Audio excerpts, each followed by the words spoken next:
مسلمان صرف اپنی ذاتی زندگی میں ہی نہیں اللہ کے حکم کی پیروی کرنے والا ہوتا، بلکہ اس کا داعی اور گواہ بھی ہوتا ہے، اس خوبصورت دین کی دوسروں تک بھی پہچان لے جانے والا ہوتا ہے۔ لیکن افسوس یہ کہ دوسرے لوگوں نے ہمارے عقائد چھوڑ کر باقی سب اخلاقیات لے لیے، وہ اس پر عمل کر رہے ہیں اور ہم محروم بیٹھے۔ اور اس انصاف کی تعلیم کہاں ہے؟ اس الکتاب میں۔ تو ہمیں کیا کرنا ہوگا؟ اس کتاب پہ پرکھ کے دیکھنا ہوگا کہ کس کا حق کتنا ہے، یہ ایک ترازو کی حیثیت رکھتا ہے۔ پھر فرمایا کہ جب یہ کام کرو، اس عدل کی زد خواہ تمہاری اپنی ذات پر ہی کیوں نہ پڑتی ہو، خواہ تمہیں خود کو ہی نقصان کیوں نہ ہو رہا ہو، کیونکہ یہود کو جو کتاب دی گئی تھی وہ زبان سے تو اس کی باتیں مانتے تھے، یا پھر ان چیزوں کو صرف مانتے جو ان کی خواہشات کے مطابق ہوتی، اور جو چیز ان کی خواہش یا مرضی کے خلاف پڑتی اس میں وہ تبدیلی کر دیتے، اس کو وہ چھوڑ دیتے۔ تو اب اسی لیے امت مسلمہ کو اٹھایا گیا کہ اس کتاب میں کوئی تبدیلی نہیں ہوگی، نہ کوئی کر سکے گا، اس کو اپنی ذاتی زندگی میں بھی اپناؤ اور اسی کا سبق باہر جا کر بھی دو۔ پھر اصل میزان اور معیار یہی کتاب ہوگی، اور اس کی زد میں خواہ تمہاری اپنی ذات آئے، اول والدین یا والدین آئے، یعنی اتنے قریبی رشتہ دار بھی اگر تمہارے انصاف کی زد میں آتے ہیں تو بھی پرواہ نہ کرو، والاقربین اور دیگر رشتہ دار۔ تو اس سے یہ بات بھی پتہ چلتی ہے کہ جہاں رشتہ داروں کے ساتھ احسان کا حکم ہے وہاں انصاف کا بھی ہے۔ یعنی احسان کا مطلب یہ نہیں کہ ہر ان کی صحیح اور غلط بات کو مانتے چلے جاؤ۔ ان یکن غنیا، اگر وہ غنی ہوگا، یعنی جس کے بارے میں تم کو گواہی دینی ہے، اگر وہ شخص غنی ہوگا، او فقیرن یا فقیر ہوگا، تو فکر نہ کرو، فاللہ اولا بہما، اللہ تم سے زیادہ ان کے قریب ہے، ان کا خیر خواہ ہے۔ عام طور پر یہ ہوتا ہے کہ انسان دولت مند کے حق میں گواہی دیتا ہے تاکہ گواہی دینے والا اس سے کچھ فائدہ اٹھا سکے، کوئی دنیاوی مفاد حاصل کر سکے، اور غریب کے حق میں بسا اوقات اس لیے گواہی دی جاتی ہے کہ غریب کا کچھ بھلا ہو سکے، غریب کو کچھ فائدہ ہو جائے، اس پہ ترس کھاتے ہوئے، رحم کرتے ہوئے۔ فرمایا نہیں، تمہیں حق بات کی گواہی دینی ہے، خواہ کوئی امیر ہو یا غریب ہو، کسی کی امارت یا غربت کو دیکھتے ہوئے تمہیں جھوٹ نہیں بولنا یا حقیقت کو نہیں چھپانا۔ ترمذی کی ایک روایت ہے کہ دو آدمی آپ صلی اللہ علیہ وسلم کے پاس اپنا جھگڑا لائے، ان میں سے ایک دولت مند تھا، دوسرا غریب تھا۔ آپ کا رجحان غریب کی طرف تھا کہ چلے اس کی مدد ہو جائے گی، کہ یہ بیچارہ غریب آدمی ہے، امیر پہ کیسے زیادتی کر سکتا ہے۔ اس پہ یہ آیت اتری کہ نہیں، انصاف کرتے وقت یہ نہیں دیکھا جائے گا کہ کوئی غریب ہے یا امیر ہے، ہر صاحب حق کو اس کا حق دیا جائے گا۔ اسی طرح وہ مشہور واقعہ آپ نے سنا ہوگا، بچپن سے ہی یہ کہانی سنائی جاتی ہے، بنو مخزوم کی ایک عورت نے چوری کی، تو یہ ایک بہت معزز قبیلہ تھا، تو قریش کو اس کے بارے میں بہت فکر ہوئی۔ لوگوں نے یہ سوچنا شروع کر دیا کہ کون ایسا ہو سکتا ہے جو حضور صلی اللہ علیہ وسلم کے پاس جا کر سفارش کرے اور اس عورت کا ہاتھ کٹنے سے بچ جائے۔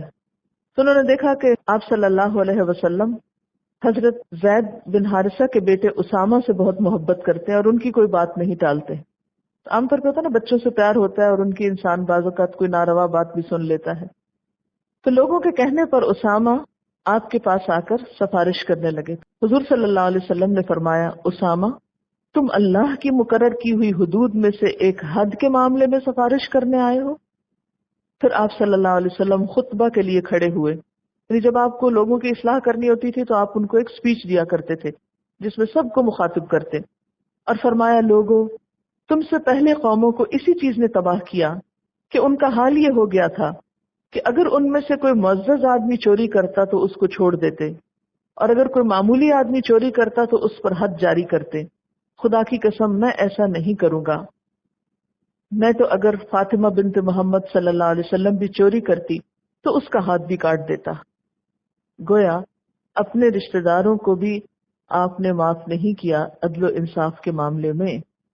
یعنی ایسا نہیں تھا کہ انہوں نے کچھ کیا تھا ایسا، لیکن مراد اس سے یہ ہے کہ آپ کا انصاف بے لاگ تھا۔ پھر فرمایا فلا تتبعوا الهوى، پس نہ تم پیروی کرو ہوا کی. ہوا کیا ہے؟ خواہشات. ہوا کا لفظی معنی ہوتا ہے اوپر سے نیچے گرنا. تو خواہشات بھی انسان کو اوپر سے نیچے گراتی ہیں، اس لیے اس کو بھی ہوا کہا گیا.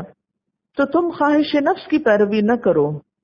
ہوا ہوتا ہے اپنی مرضی کی پیروی کرنا، اپنی خواہش کی پیروی کرنا، اور ہدا کیا ہوتا ہے؟ اللہ کی مرضی کی پیروی کرنا. تو ایک شخص ایک وقت میں ایک ہی راستے پہ جا سکتا ہے، یا وہ ہوا کا شکار ہو سکتا ہے یا وہ خدا کا پیروکار ہو سکتا ہے. تو یہاں پر کیا فرمایا گیا؟ فلا تتبعوا الهوى، تم خواہش نفس کی پیروی نہ کرو. ان تعدلوا، تاکہ تم عدل کر سکو. یہ خواہش نفس کیا ہو سکتی ہے؟ بعض اوقات کسی کے ساتھ انسان باعث ہوتا ہے، عصبیت ہوتی ہے، پریجوڈس ہوتا ہے یا بغض ہوتا ہے. فرمایا کسی کے ساتھ تمہارا بغض یا نفرت یا کوئی ایسی چیز تمہارے فیصلے پر غالب نہ آئے، تمہیں انصاف سے نہ روکے. اگر تم نے اللہ کی ہدایت چھوڑ کر اپنی خواہشات کی پیروی کی تو تم قسط سے ہٹ جاؤ گے. ایک اور جگہ پر قرآن پاک میں آتا ہے لا یجرمنکم شنآن قوم علی الا تعدلوا اعدلوا هو اقرب للتقوی. کسی قوم کی دشمنی تمہیں اس بات پہ آمادہ نہ کرے کہ تم عدل سے کام نہ لو. اعدلوا، عدل سے کام لیا کرو. هو اقرب للتقوی، وہ تقوی کے زیادہ قریب تر ہے.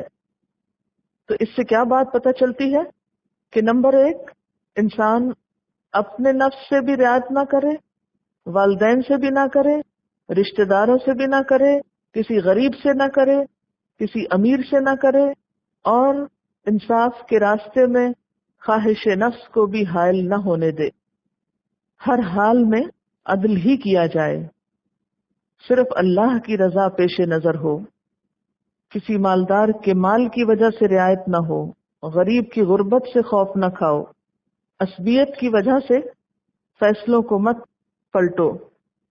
انسان خواہش نفس، دشمنی اور عصبیت میں کیسے عدل سے ہٹتا ہے، اس کو آپ ایک واقعی، ایک مثال سے سمجھ سکتے ہیں. عبداللہ بن رواحہ کو آپ صلی اللہ علیہ وسلم نے خیبر کے یہود کے پاس بھیجا کہ وہاں کے پھلوں اور فصلوں کا تخمینہ لگا کر آئیں.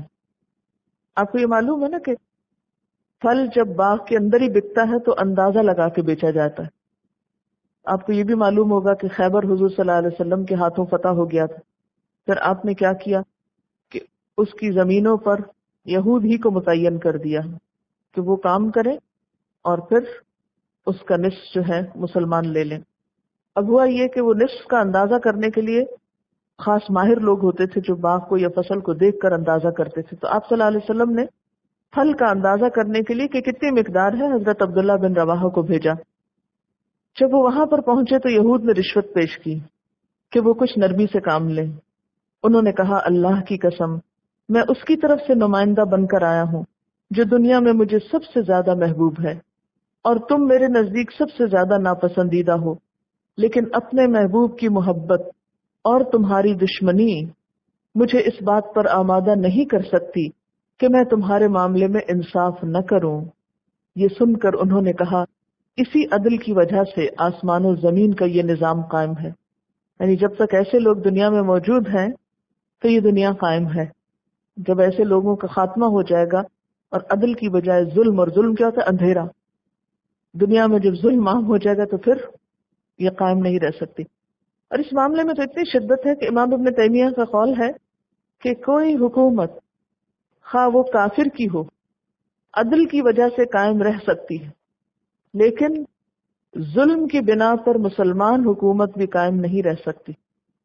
یعنی اگر حکمران ظالم ہو تو خواہ وہ مسلمان ہو اسے نقصان ہو سکتا ہے، لیکن اگر ایک حکمران خواہ کافر ہو لیکن عادل ہے تو وہ کامیاب انسان ہے، یعنی دنیاوی اعتبار سے. اور آخرت میں 7 لوگ جو عرش الہی کے سائے تلے ہوں گے، ان میں سب سے پہلا نمبر کس کا ہے؟ حاکم عادل.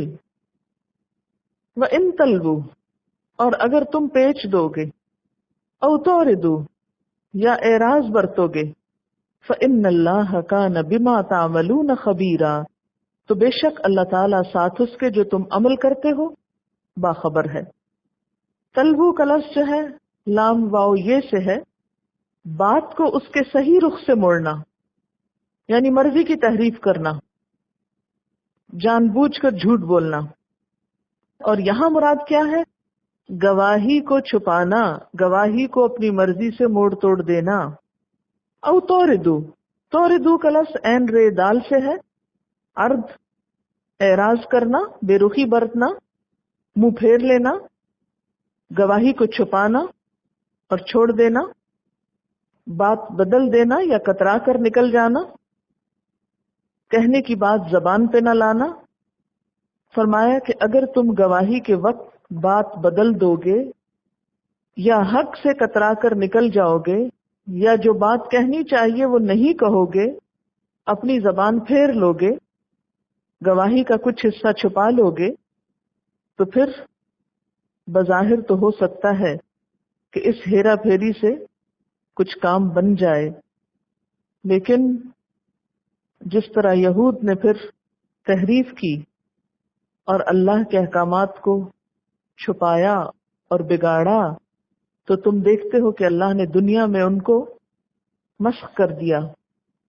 یہود کے بارے میں آتا نا، یلوون السنتہم بالکتاب لتحسبوہ من الکتاب وما ہوا من الکتاب، کہ وہ زبان کو موڑتے ہیں کتاب کے ساتھ، یعنی اللہ کی کتاب کو کچھ سے کچھ بنا دیتے ہیں۔ تو جب اللہ ہی کی کتاب کو انہوں نے بگاڑا تو حق کیسے پہنچے گا لوگوں تک؟ پھر حق پر عمل کیسے ہو سکتا ہے؟ تو لوگوں کو حق سے بھٹکانے کے لیے انہوں نے ایسی چالیں اختیار کی۔ فرمایا اے مسلمانوں، اگر تم بھی یہی کچھ کرو گے، سچ کو بگاڑو گے اور سچ سے کنی کتراؤ گے یا گواہی سے منہ موڑو گے یا بات کو کچھ سے کچھ کر دو گے، تو اس کا نقصان کیا ہوگا؟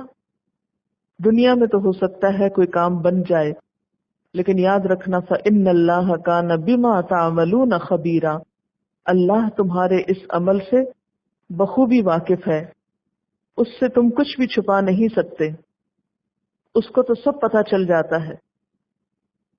تو انسان کو پھر ڈرنا چاہیے کہ جیسے یہود کے ساتھ ہوا کہ دنیا میں ہی اللہ نے ان کی شکلیں بگاڑ دی، تو کہیں ایسا نہ ہو کہ تمہارے ساتھ بھی ایسا ہی کچھ معاملہ ہو۔